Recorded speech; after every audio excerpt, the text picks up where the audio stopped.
Welcome to the Learning Pines YouTube. We hope this video helps. In this video, I will show you how to make delicious cake pops, step by step. First, you'll need to bake your favorite cake and let it cool down entirely. Once cool, crumble the cake into very fine, even pieces.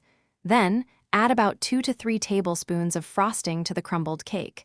Mix it thoroughly until the mixture holds together when pressed, like a dough. This is the foundation for perfect cake pops. Now that your cake mixture is ready, it's time to form the cake pops. Roll the mixture into uniform balls, each about 1.5 inches in diameter. Aim for consistency so they cook and dip evenly. Place these perfectly round cake balls onto a baking sheet lined with parchment paper. Then, pop them into the refrigerator for at least 30 minutes. This chilling step is crucial for them to hold their shape. With your cake balls chilled, let's prepare for dipping. Melt your candy melts or chocolate in a microwave-safe bowl, following the package instructions. Next, take a lollipop stick and dip about 1/2 inch of its tip into the melted coating. Immediately insert this coated stick into the center of a chilled cake ball.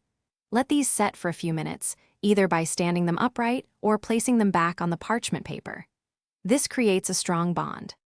Finally, it's time for the grand finale. Hold a cake pop by its stick and fully submerge it into the melted coating, twisting gently to ensure complete coverage. Lift it out and gently tap the stick against the side of the bowl to remove any excess coating. While the coating is still wet, quickly add your desired sprinkles, edible glitter, or other decorations. Let them set completely, and then enjoy your beautiful, homemade cake pops. Thanks for watching. Consider subscribing if we helped you.